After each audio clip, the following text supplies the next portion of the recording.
श्रोते हो नमस्कार. वाचन यात्रेचे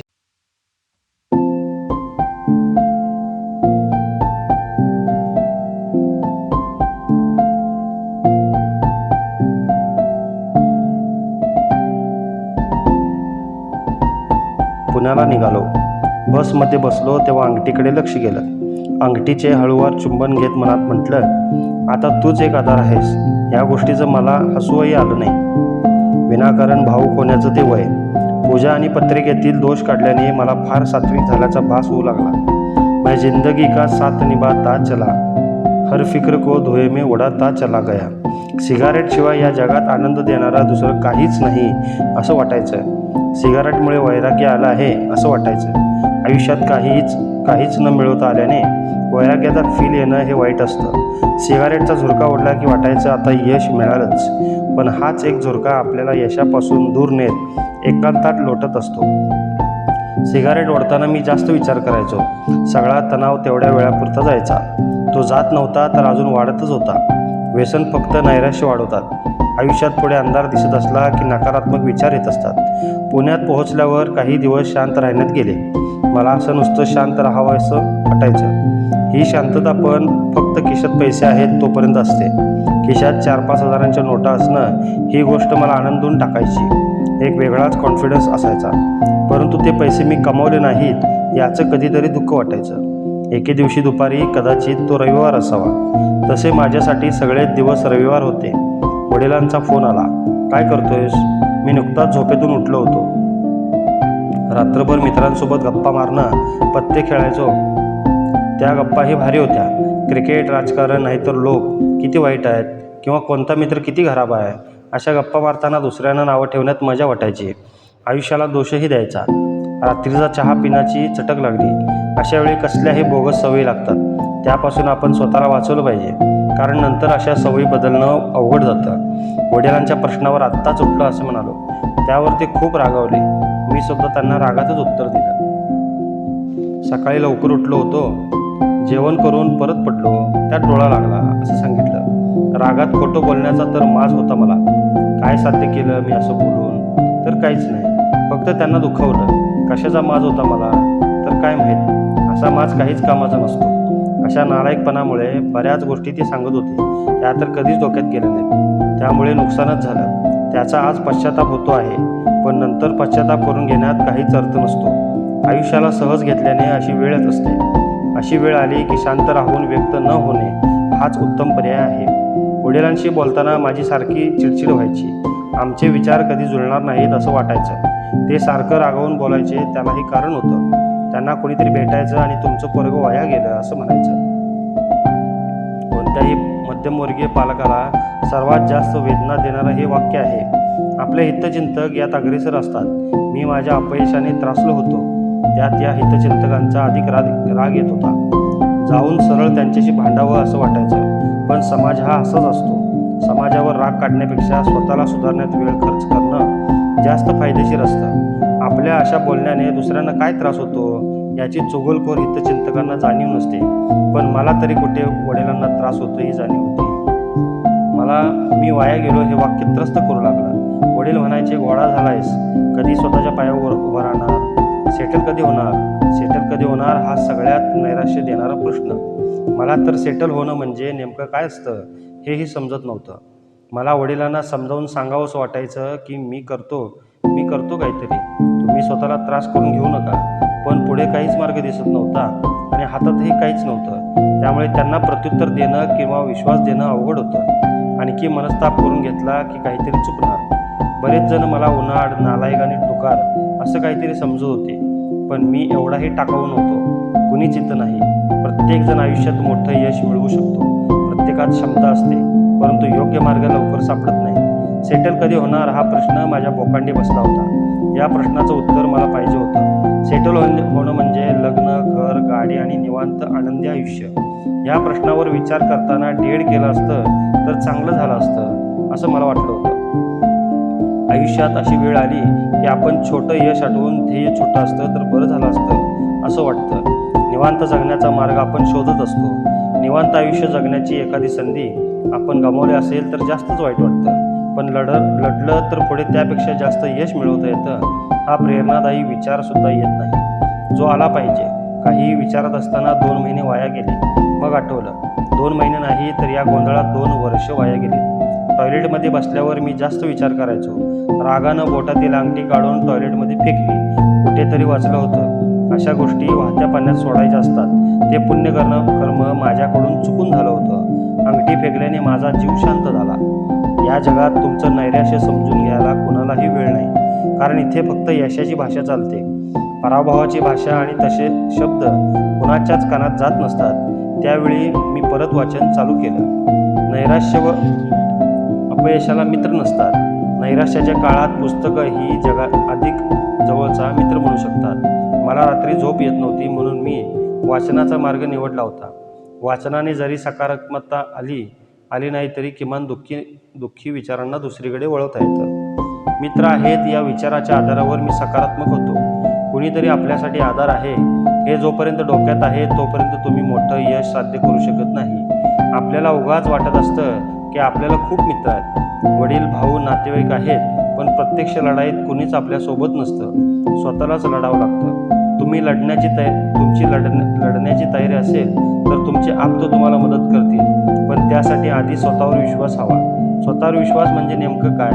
तर आपण जे काही करणार आहोत किंवा करायची इच्छा आहे ते आपण करणारच असं आपल्याला मनातून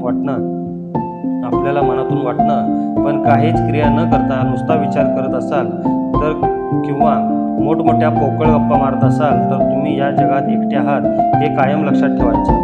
मला मात्र एकटेपणाबद्दल सहानुभूती मिळावी असं वाटत होतं. त्याने अजून एक व्यसन लागलं, ते म्हणजे कुढणं म्हणजे सतत दुःखी राहून स्वतःला कोसत राहणं. दुःखी न राहता एकटेपणाला आपण झिडकारलं तर लवकर मार्ग सापडतो.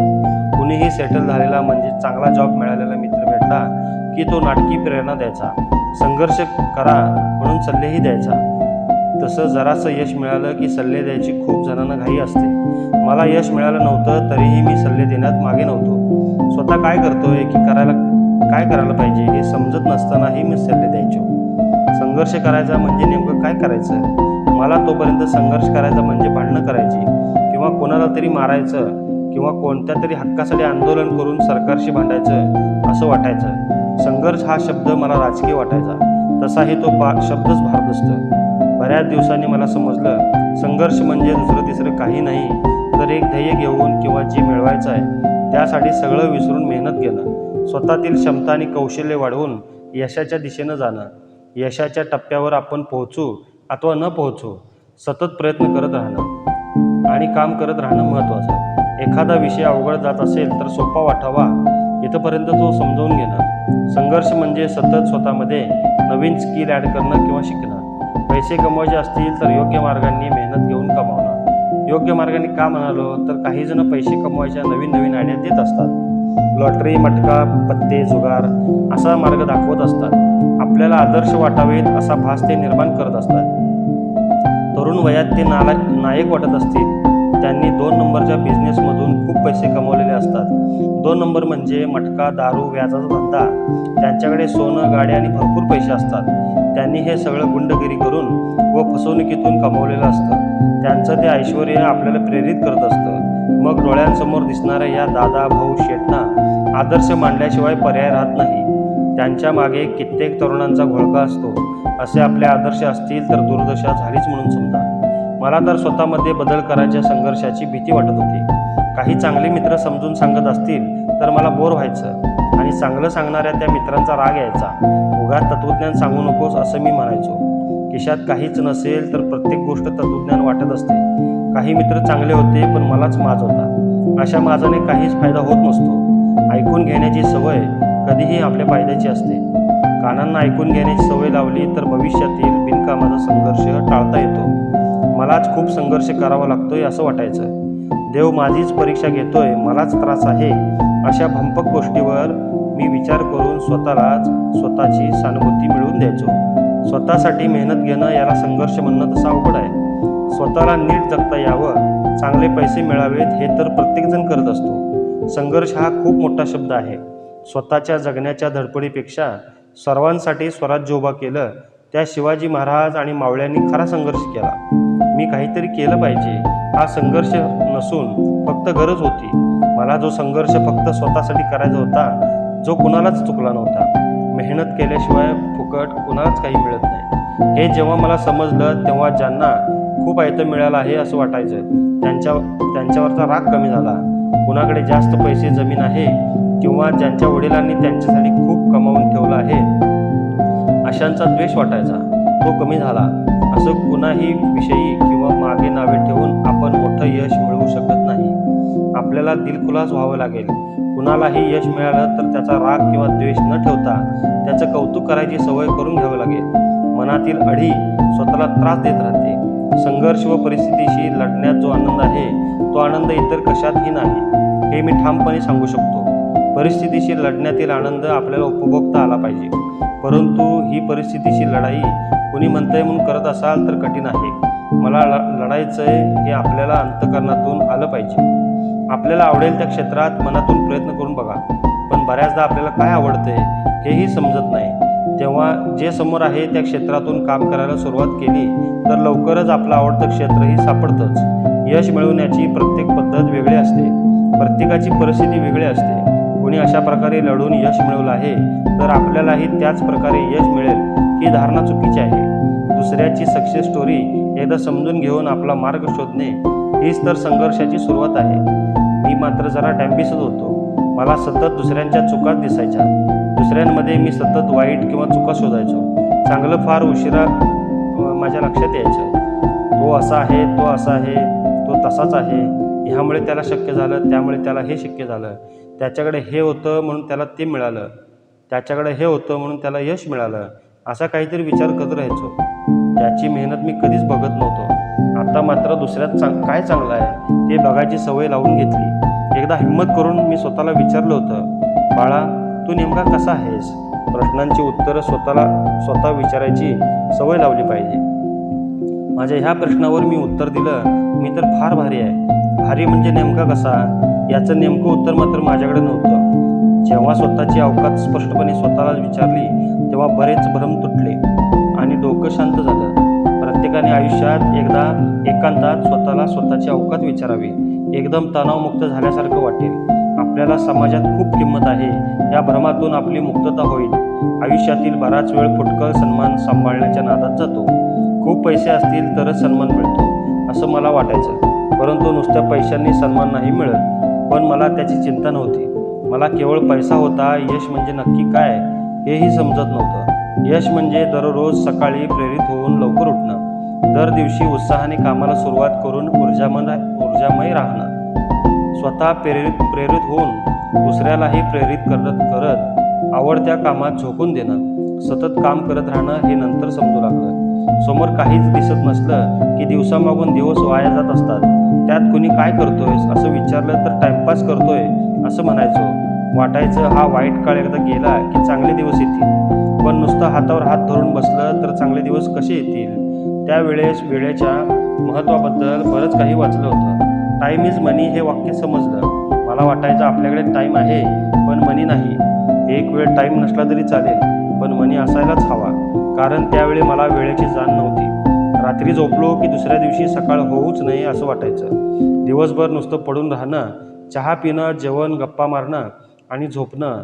एकदा रूममेटला मी म्हटलं, मी फक्त खताचा कारखाना झालो आहे. त्यावर त्याने प्रत्युत्तर दिलं, हो पण ते खत कुणी विकत घेत नाही. त्यावर मी हसून म्हटलं, होय ना, गाईच्या शेणालाही किंमत येतं. नुसता खताचा कारखाना असणं फार वाईट. कधी मग नुसतं फिरायचं, कॉलेजच्या मित्रांना भेटायचं. आयुष्याला दिशाच मिळत नव्हती. निराश होण्याचा सुद्धा कंटाळा आला. जॉब लागलेल्या कॉलेजच्या मित्रांचा पगार ऐकून जीव जळून जायचा. आपण पण कधी काही हे केलं पाहिजे असं हळूहळू वाटायला लागलं, पण काय करायचं ते समजत नव्हतं. मित्रांचे तर नुसतेच सल्ले. एक मित्र म्हणाला, शरद तू राजकारणात जा, तुला वाचनाची आवड आहे आणि राजकारण पण समजतं. मला राजकारण समाजकारण समजतं असा मी मित्रांमध्ये आव आणायचो. त्यावेळी इलेक्शनचं वातावरण होतं. दिल्लीपासून ग्रामपंचायतपर्यंत गप्पा होत होत्या. भ्रष्टाचार, नेत्यांची भाषणं, कास्ट, नेत्यांच्या जुन्या सक्सेस स्टोरीज या विषयांनी गप्पांमध्ये रंगत येत होती. कधी वाटायचं आपण राजकारणात जाऊन सगळं बदलवून टाकावं, कोणत्या तरी नेत्याचा कट्टर समर्थक व्हावं. परंतु पूर्वजांची पुण्याई असावी मी कट्टर समर्थक होण्यापासून वाचलो. राजकारणात जायचं म्हटलं की कोणाच्या तरी बाजूने उभं राहावं लागतं. मग उगाच वाटायचं व्यक्तीच्या कट्टरतेपेक्षा विचारांची एकनिष्ठता हवी. एकदा हे वाक्य ऐकलं होतं, आपल्या नेत्याचे विचार शेवटपर्यंत पोचले पाहिजेत, पण नेत्यांचे नेमके विचार मला तरी कधीच कळले नाहीत. कित्येक तरुण राजकारणात त्यावेळी जात होते. स्वतःचं उत्पन्नाचं असं काहीच साधन नव्हतं, तरीही राजकीय सामाजिक गोष्टींची मला खूप जास्त चिंता होती. माझा एक मित्र एका नेत्याचा खूप जास्त कट्टर समर्थक होता. एकदा मी त्याला म्हटलं, तुझ्या एवढा कट्टर तर तो नेतासुद्धा स्वतःचा नसेल. त्याला त्याच्या कट्टरतेचा अभिमान होता. त्याच्या आयुष्याची बरीच वर्षे या नेत्याचे गुणगान करण्यात वाया गेली. त्याला स्वतःला पक्षाच्या पदाव्यतिरिक्त काहीच मिळालं नाही. परंतु आता तोच मुलगा त्या नेत्याला शिव्या देत असतो, पण नंतर दिलेल्या त्या शिव्यांना काहीच अर्थ नसतो. स्वतःचा मूर्खपणा लपवण्यासाठी तो त्या नेत्याला शिव्या देतो. बरं, त्याचा कट्टरपणा विचारांशी होता का? तर नाही. फक्त तो नेता त्याच्या जातीचा होता म्हणून तो कट्टर होता. त्याला विचारांशी काही देणं घेणं नव्हतं. यश म्हणजे राजकारणातील प्रवेश असं बऱ्याच जणांना वाटत असतं. युवा नेता या जादुई शब्दाने कित्येक मुलांचं आयुष्य बर्बाद होत आहे.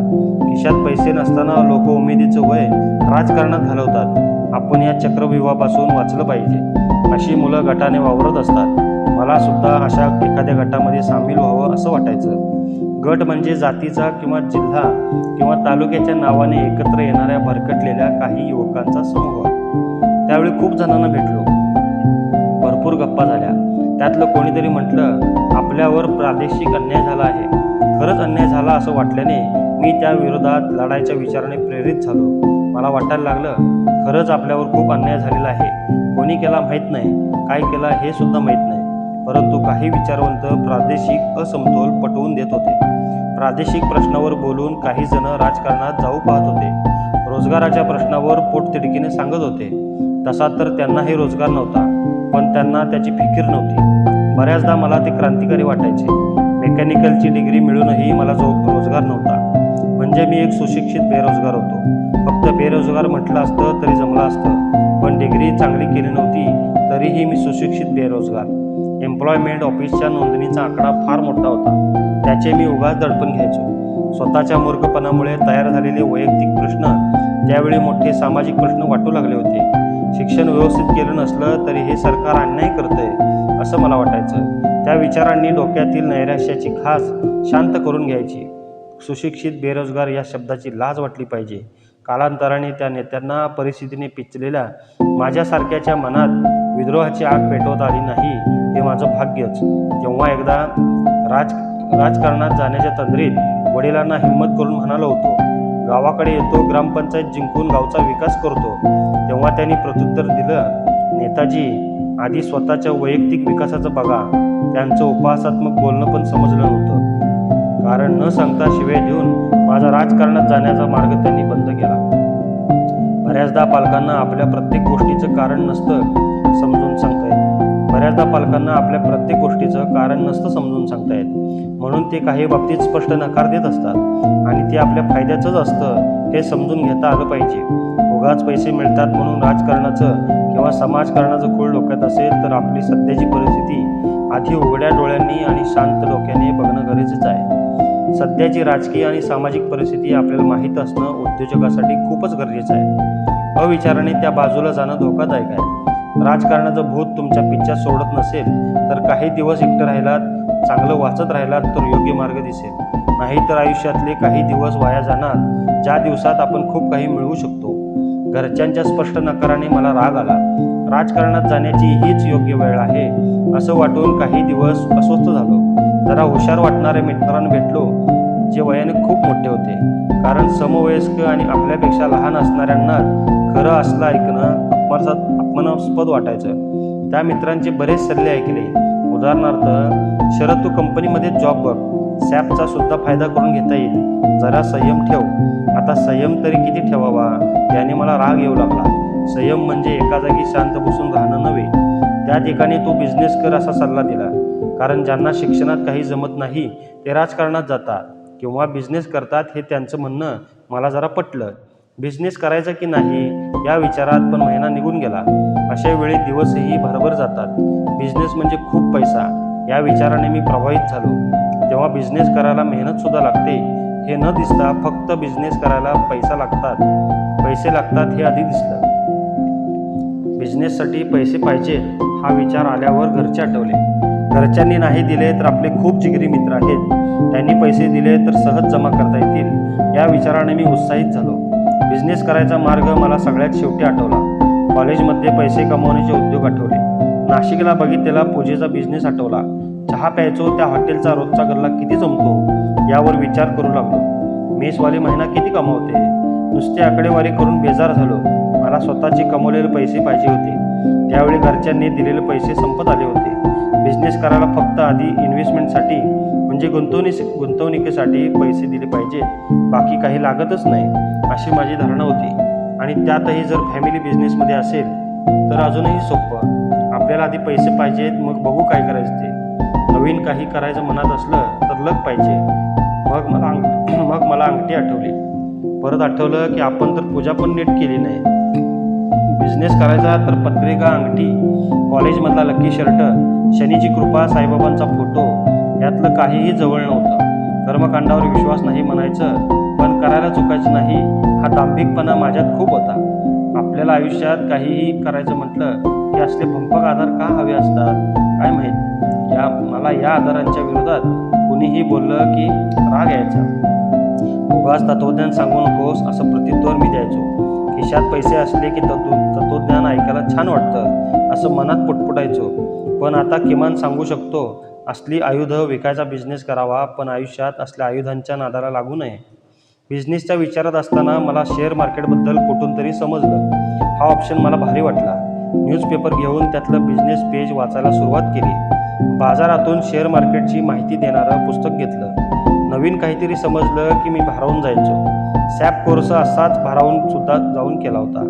असं भारावून जाऊन काही केलं की क्वचितच यश संपादित करून देत असतं. कोणतीही नवी गोष्ट समजली तर तिचा शांतपणे विचार करत असतो हे समजत नव्हतं. शेअर मार्केटमध्ये जास्त इन्व्हेस्टमेंट न करता खूप पैसे कमवता येतात आणि तेही कोणत्याही शारीरिक परिश्रमाशिवाय या विचाराने मन आनंदून गेलं. शारीरिक श्रमाच्या कल्पनेनेच मला कंटाळा यायचा. कोणतेही श्रम न घेता यश मिळाले पाहिजे असा मी सतत विचार करायचो. शारीरिक आणि बौद्धिक श्रमाशिवाय यश मिळणं शक्यच नाही हे समजलं तर तुम्ही योग्य मार्गावर आहात. आपल्याला स्पर्धा परीक्षा, एखादा कोर्स किंवा बिझनेस अशा कोणत्याही क्षेत्रात जायचं म्हटलं की पहिल्यांदा त्यातील सक्सेस स्टोरी समजतात. शेअर मार्केटमधल्या सक्सेस स्टोरीज ऐकून मन उत्साहित झालं होतं. काही करावी वाटली. त्या स्टोरीज होत्या वॉरन बफे, हर्षद मेहता आणि अशा बऱ्याच स्टोरीजवर गप्पा मारायला आणि ऐकायला भारी वाटत होतं. वॉरेन बफेने 14-15व्या वर्षी शेअर मार्केटमध्ये ट्रेडिंग चालू केलं होतं हे समजल्यावर आपण जरा उशीरच केला याने विनाकारण दुःख वाटलं. Demat account, day trading, future option अशा शब्दांची गप्पात परसाद व्हायची. शेअर मार्केटमधला स्टॉप लॉस हा शब्द मला फार आवडला. स्टॉप लॉस करता आला पाहिजे हे पैसे कमवण्याआधी समजलं. ट्रेडिंग करत असलेल्यांकडून हुशारीने मी माहिती घेऊ लागलो. हुशारीने म्हणजे त्याला मी शेअर मार्केटची माहिती जमा करत आहे हे समजून न देणे. अशी हुशारी मी विनाकारण करत असे. अशाने कोणत्याही विषयाचं ज्ञान कधीच मिळवता येत नाही. पण तेव्हा मला हे सांगणार कोण?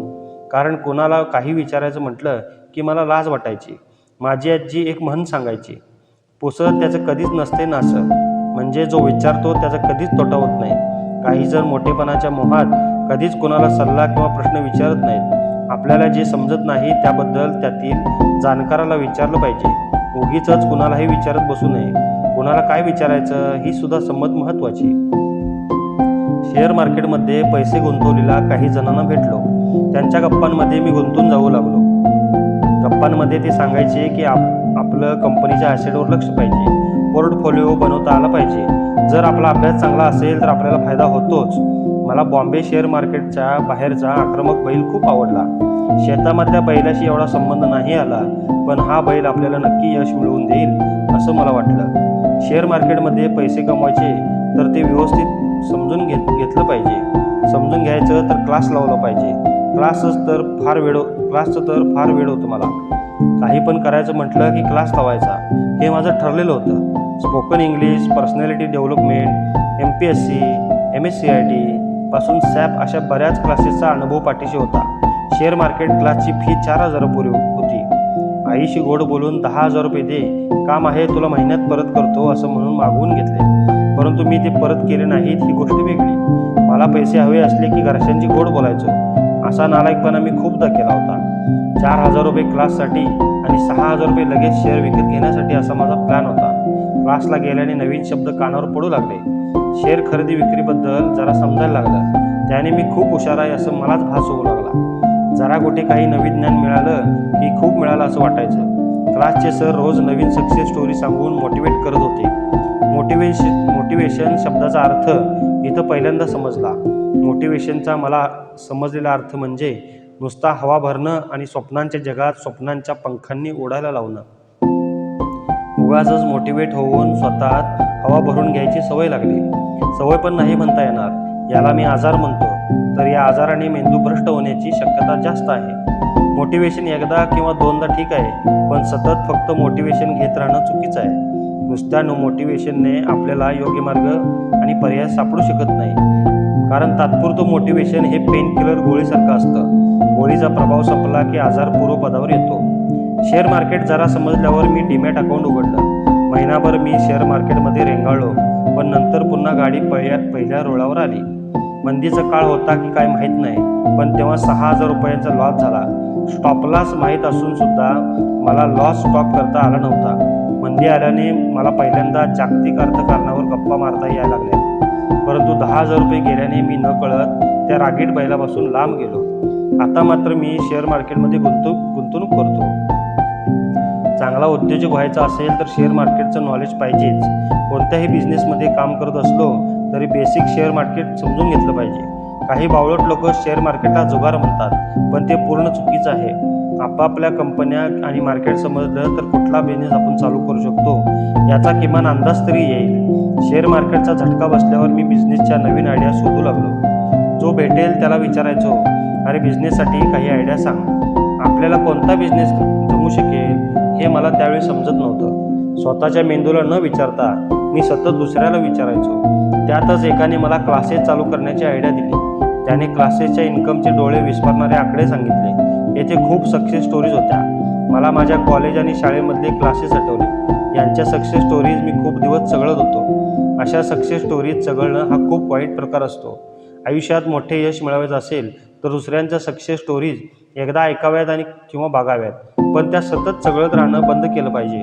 आपल्याला गणित जमतं, 5वी ते 10वी पर्यंतचं गणित तर आपण सहज शिकू शकतो असं मनापासून वाटलं. सध्या जे मोठे क्लासेस आहेत त्यांचीही सुरुवात अशीच छोट्यातून सुरुवात झाली होती. हे माहीत झाल्याने मला प्रेरणा आली. पण क्लास कुठे आणि कसा सुरू करायचा, क्लासेससाठी कोणती परवानगी घ्यायला लागते, काहीच लक्षात येईना.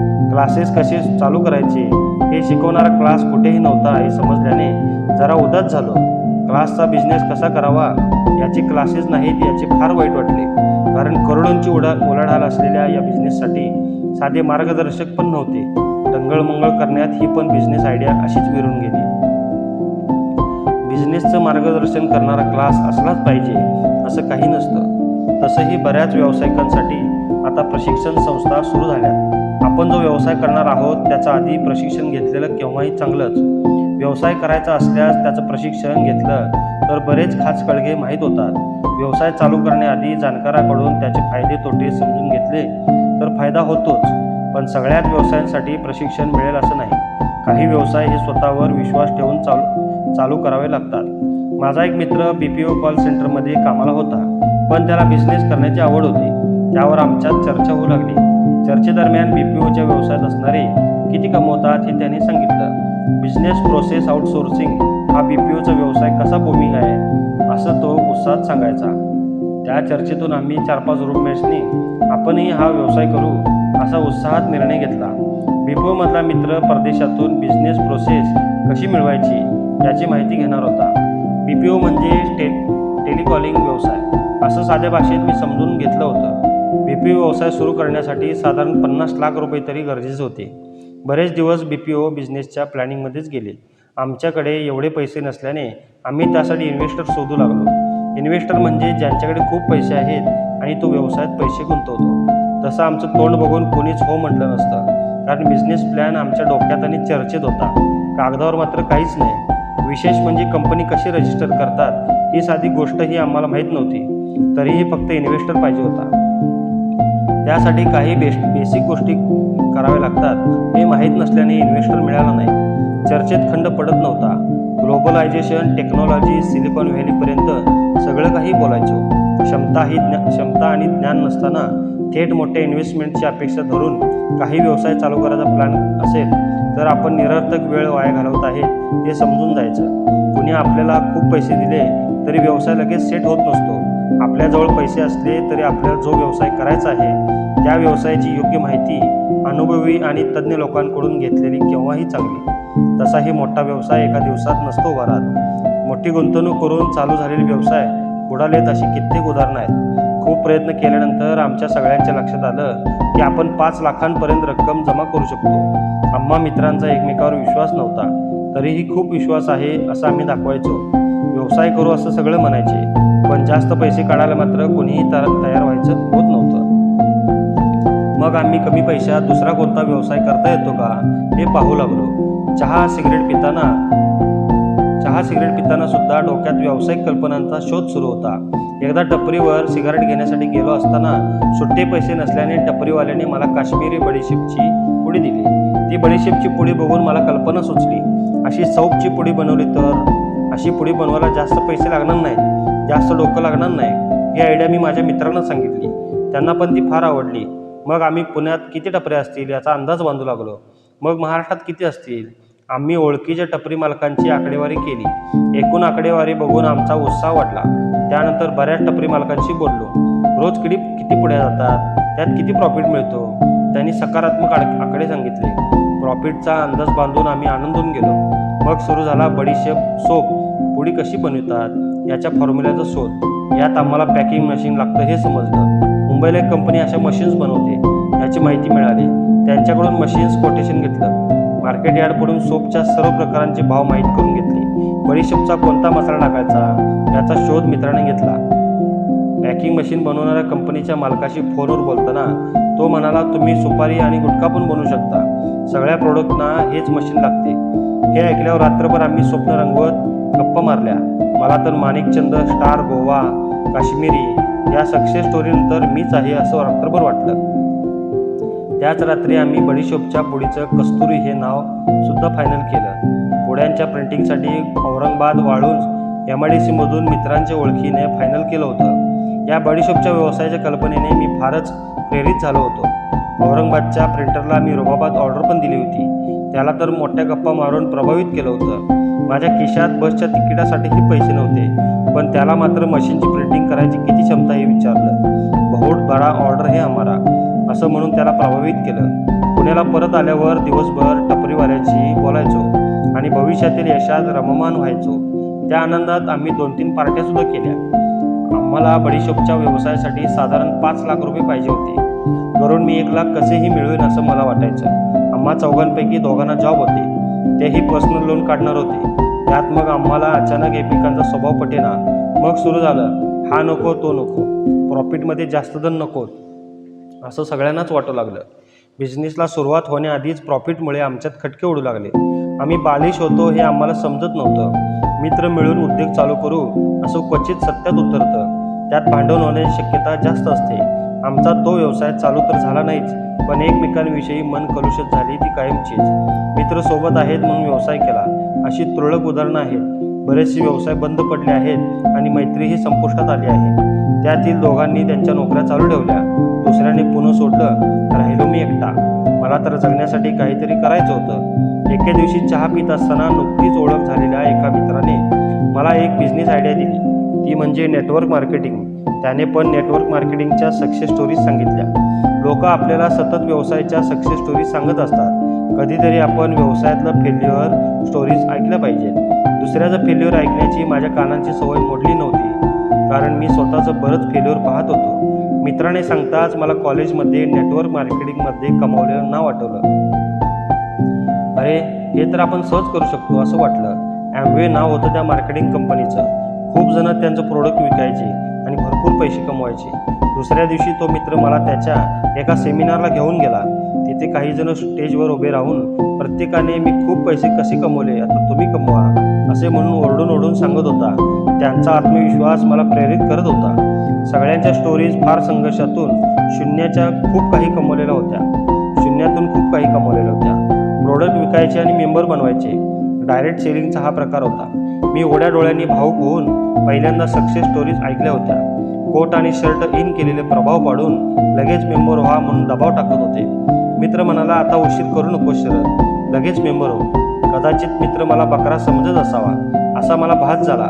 मला काही कळण्याआधीच त्याने मेंबर फॉर्म काढला. खूप भारी प्रोडक्ट आहेत हे सांगत त्याने स्वतःच फॉर्म भरायला सुरुवात केली. पण मी दबावाला बळी पडलो नाही, कारण माझ्या खिशात फक्त 200 रुपये होते आणि मेंबर फी 3,500 रुपयांच्या आसपास होती. मी त्याला म्हटलं, पैसे नाहीत, नंतर मेंबर होतो. तो म्हणाला, उद्योजक होण्यासाठी ही चांगली संधी आहे. मलाही वाटलं आपण उद्योजक होऊ शकतो, पण माझ्या खिशात तेवढे पैसे नव्हते. अशा बऱ्याच मार्केटिंग कंपन्या त्यांचे प्रोडक्ट डायरेक्ट सेलिंग पद्धतीने खपवत असतात.